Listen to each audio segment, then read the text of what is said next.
I do want to put this out here though, right? So I did do the video about me being a CD of 2025 and, kind of having a run in with Kaleidoscape. They kind of try to press me on my opinions and my reviews of the Kaleidoscape system. And, then I see audio, I did a video on that, and then AUDIOHOLIIC comes out with a Kaleidoscape video and then they're talking about, oh, well, some people are complaining about this. Well, some people are complaining. Yeah, it's me. That's who's been complaining. You know what I mean? Like, yeah, like, I don't like, and then a Gene from AUDIOHOLIIC messages me, like, I hope you're not implying that anybody on our staff has Kaleidoscapes for free. And I'm not saying you guys had Kaleidoscapes for free. I'm saying a lot of reviewers out here are caping for Kaleidoscape. That is a reality. Y'all are not telling people the truth about this product. I don't know why it is, whether or not y'all get, I'm not talking about AUDIOHOLIIC, whether or not y'all get kickbacks or whatever it is. And I'm sure y'all do get like products from different companies that you guys give like positive reviews for, or people just want y'all to review their manufacturer's products or whatever. They might hit y'all up. When I go to these like conventions, I've seen like Gene from AUDIOHOLIIC at, Audio Advice, I think 2024 and 2025. They are all huddled around this guy. So I don't know what his relationships with these people are or whatever. I'm not trying to expose you. I'm just saying a lot of reviewers, you're not the only reviewer out here. But I do see that when I go to these conventions, like people like y'all are just, you know what I mean? Like y'all are super in deep with the manufacturers. That's not a lie. That's real facts. Like I've seen y'all, how you act around them or how they act around you, so obviously y'all have a relationship. There's good things and bad things about having relationships with people, right? The good thing is you get a chance to get information on products that other people may not be able to have. So that's a good thing. You may be able to get products that other people may not be able to get access to unless they buy them like me. Like I would buy the product, so it's, it's positives and it's negatives. The negative is that sometimes like if you're super cool with people, you don't want to say anything negative about them. That happens. You know what I mean? Like we're not going to act like that's not the case. That's not true. I've literally witnessed, right? And, they could, this person could have a legitimate gripe, right? Like, what is it? Shane Lee. Shout out to Shane Lee. I ain't got no problem with him. He did a review on a Power Sound Audio subwoofer, right? And said the subwoofer was crap and trash, but he kept the subwoofer for months. If it was so terrible, it was bottoming out. Like, why would you keep a subwoofer that long? And people were thinking in the home theater community, and I seen it on AVS forum, like, well, maybe because they didn't give him like a discount on it that he gave them a bad review. I've heard Power Sound Audio subwoofers. I've heard 4 of them. You know what I mean? And I've listened to Edge of Tomorrow and Fury and all of these movies, and I did not hear like the subwoofer bottoming out. So I don't know if it was set up wrong or what it was. But then it's like, then Gene from AUDIOHOLIIC came like, right behind Shane and got on Shane's channel, was like, yeah, you told me that it was bad. You told me it was terrible. But I do remember like in the video, I think it was Shane Lee talking about, oh, well, he tried to get like a discount. They didn't want to discount the sub. They didn't want to, and then all of a sudden they get a bad review, and it's like stuff like that could potentially happen. So that's a negative that can happen. If you are not, if you're not cool with manufacturers, some of these reviewers, they're not cool with manufacturers. These manufacturers don't cave in to these people because they have YouTube channels. Who knows what kind of review they're going to get. You know what I'm saying? Why would, AUDIOHOLIIC go on Shane Lee's channel and like second Shane Lee when I didn't even see them do a Power Sound Audio subwoofer review. But I'm sure if Shane Lee would have got like a discount, I don't think that review would have looked like that. You know what I'm saying? But, like when I look at these reviewers out here, I see weird things. You know what I'm saying? It is what it is. And with Kaleidoscape, they were upset. Like they acted like they never heard criticism before. That was the crazy part about everything. Like they acted like nobody's ever told them anything wrong about their product. If you have a product, whether or not it's great, some people are going to have like issues with some things. I don't feel like this is, like I told them to their face, I don't feel like this is the ultimate experience. If I'm watching a 4K movie, some of these titles do not have the Atmos track on the 4K download of the movie. You have to delete that movie or download the HD version of the movie. Even though the movie is in 4K, download the HD version to have the Atmos. You know what I'm saying? Or you watch the 4K to have the 5.1. And I don't like spend all of this money on processors and all of that because I want to listen to it in 5.1. Oh, well, the 5.1 sounds better than Atmos. Like our 5.1 sounds better than Atmos. You can think that all you want, but in my opinion, I feel like Atmos sounds better than 5.1. Now, if you want to say because the Kaleidoscape has less compression on the technical, it's going to be more dynamic than the Atmos on streaming or something like that, okay. But if we're comparing like a disc to a Kaleidoscape, like in my review, when I'm saying like sometimes on the disc, you get the 4K Atmos. You know what I'm saying? And on a Kaleidoscape, you get the 4K 5.1. Like that's, you know what I mean? I think you're going to have a problem with it because the Atmos on the disc sounds good. The 5.1 on the Kaleidoscape sounds good, but I'm not paying you over $4,000 and now y'all raising the price to $4,400 for me to be like experiencing a 5.1 when I want to experience Atmos in a movie. You know, not all movies are like that, but some popular titles are like that, and I don't think that should be the case if I'm paying that much. So yeah, you can argue with me all day long at CD. I'm going to tell you the same thing, and I don't feel like a 1080p UI is that great. I think it's terrible in 2025 to be giving consumer 1080p UI in 2025. Y'all think that's cool? I don't think that's cool. You know what I mean? And nobody has anything to say about it. There's no pushback. No reviewers have a problem with having a 1080p UI on a big, huge projector or a television screen. Nobody has a problem with Kaleidoscape doing that to people. You know what I'm saying? And then it's tripping out the trend-off, right? I go and I listen to trend-offs, 5 different trend-offs, and then the trend-offs having handshake issues because it's like 1 minute the UI is 1080p, and then the movie switches to 4K, and then after the movie, and then it switches back to 1080p, and then now there's like these audio sync issues, right? And some people think like, you know, like trend-off to be that expensive should not be having that issue. I'm one of them, right? It should just switch. Like my Anthem has like maybe a second audio sync issue, but that's it. Like maybe at most 2 seconds. You know what I mean? And extreme circumstances, 3 seconds. But other than that, it's not having like extreme issues. But if you got your device switching from 1080p to 4K to 4K to 1080p, that's going to cause issues. If you have an old Kaleidoscape Strato C, and you can have a 4K UI, and then you can have the 4K movies play, why can't you bring that to the Strato V that has Dolby Vision on it? Y'all are being cheap either with the engineers or the chipsets or something that's going on to where y'all can't do it, but y'all want to charge these consumers astronomical amounts of money. I don't and then we're just supposed to, because home theater people are supposed to have money, we're supposed to sit back here and be like, oh yeah, that's great.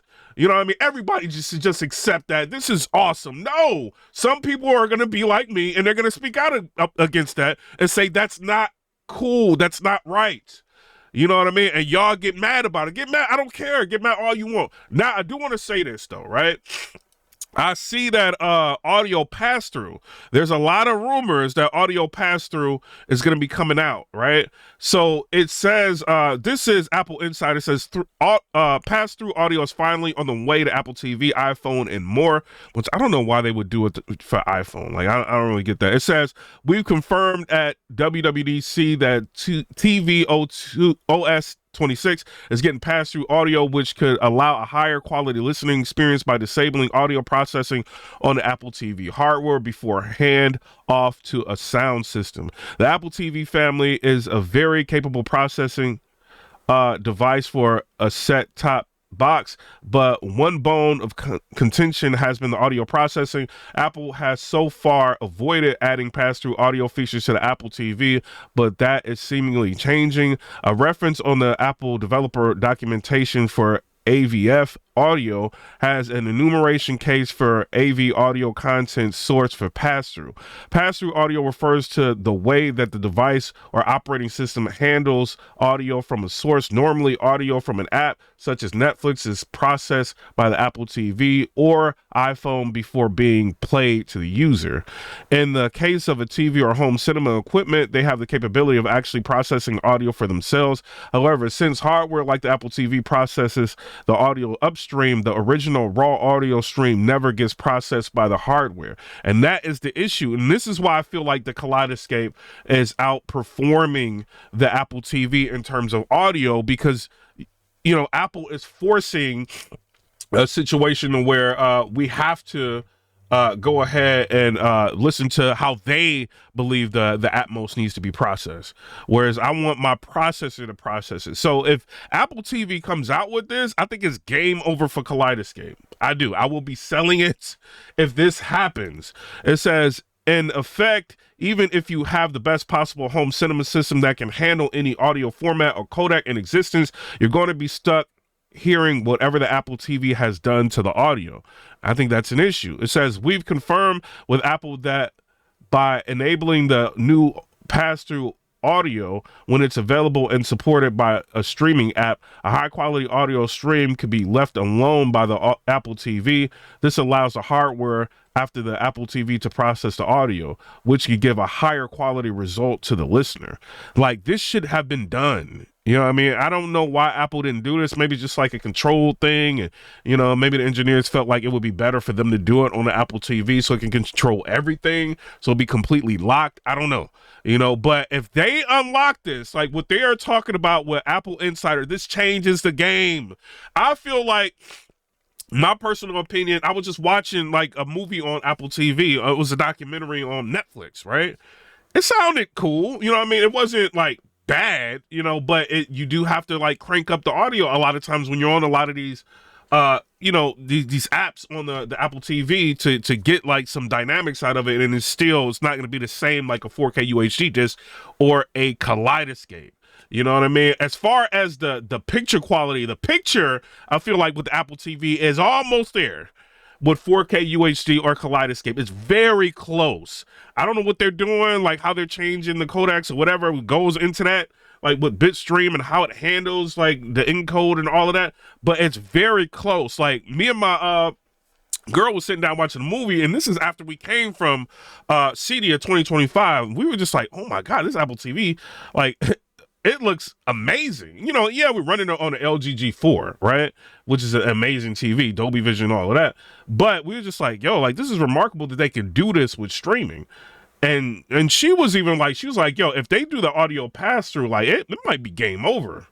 You know what I mean? For Kaleidoscape, you know, if you really think about it, because that's the only thing that's really holding it back.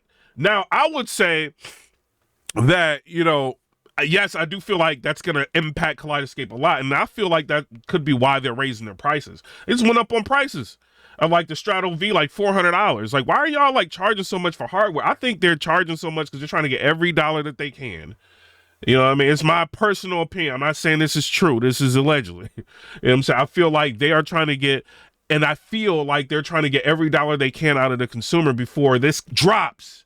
Because once audio pass-through drops, there is no reason for you to get a Kaleidoscape other than you want to have the 4K version before it hits disc. You know what I'm saying? And that is the cool part about Kaleidoscape. Like right now, like Ballerina, for instance, I had it like 2 months before it dropped on disc. Or just a war movie for A24 movie. Like I can't remember what it's called. But it, you know, I had it like months before it hit the disc. That's the cool part about the Kaleidoscape. And very rarely, doesn't happen often, since I've had the Kaleidoscape for like 4 months now. You know what I mean? Since I've had it, probably once, maybe, I think one time a movie was in the theater that, twice a movie was in the theater about to get out of the theater and it hit the Kaleidoscape. So that happened twice. One other time it was on the Apple TV as well. You know what I'm saying? So it's on the Apple TV, or you can get it on Kaleidoscape. You figure out which one you want to get. Now, the thing is, if they do that, the pass-through audio, you could just download the movie from Apple TV and get it early. You know what I'm saying? Before the disc, and you would get good audio. You know what I mean? The only thing is, the Apple TV is still going to have more compression added to it. You know what I mean? Because they can't be giving you like 100 and something gigs worth of data like on a movie, like streaming that. You know what I'm saying? Like they can't do that, you know? So I don't know how they're going to fix it, you know what I mean, to where that part would make sense to people. But I feel like personally, if I'm getting the audio pass through, my processor can process everything, and the picture quality, because a lot of these movies that I bought on the Apple TV look insane. You know, they don't look bad, and they try to say oh, the movie's gonna look just like streaming, like when you buy it through Apple TV. I feel like it looks better like when I buy it, you know what I mean, versus like watching it on the streaming service.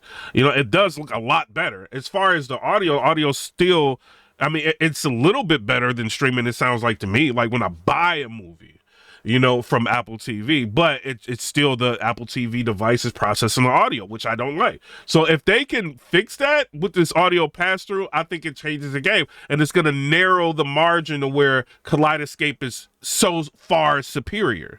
You know, obviously the Apple TV, I don't care what Kaleidoscape tells you, Apple TV is way more convenient. You know what I mean? Like, you can just download a movie like that or go watch a stream, watch YouTube, do whatever you want. It's way more convenient than a Kaleidoscape.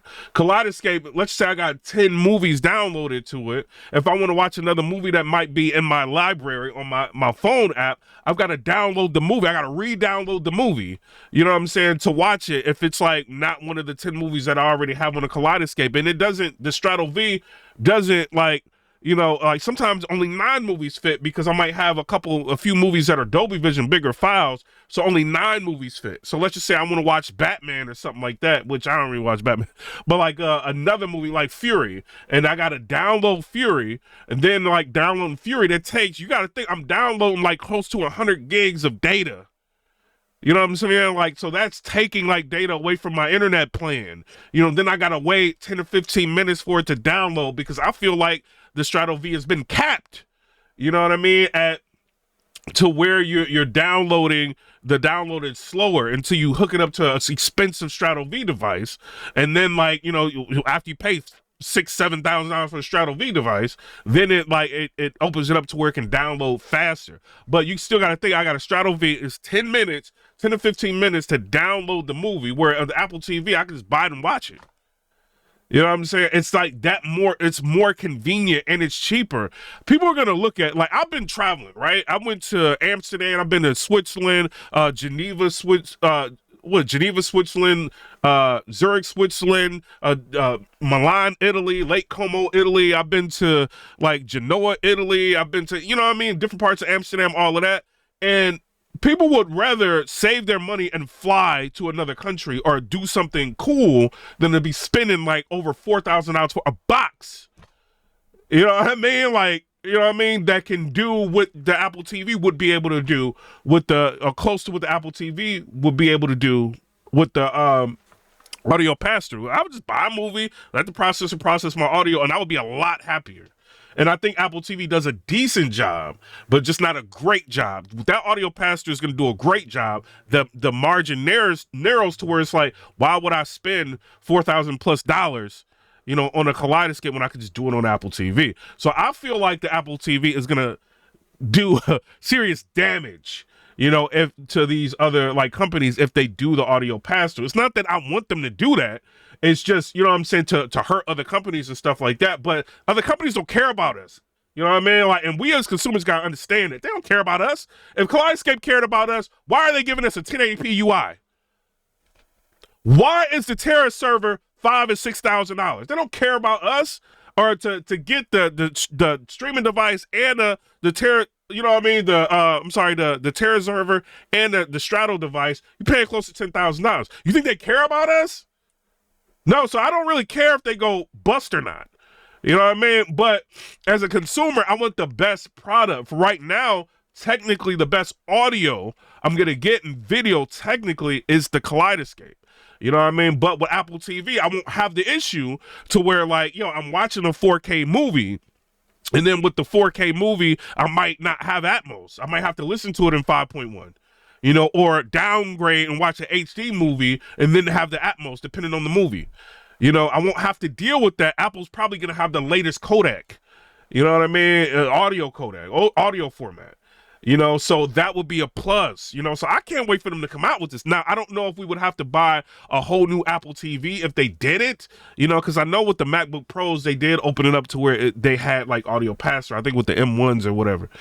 But I mean, even if you had to buy another Apple TV, what is it going to cost you? Like $400? You save $4,000. You know what I'm saying? The Strato V is $4,400.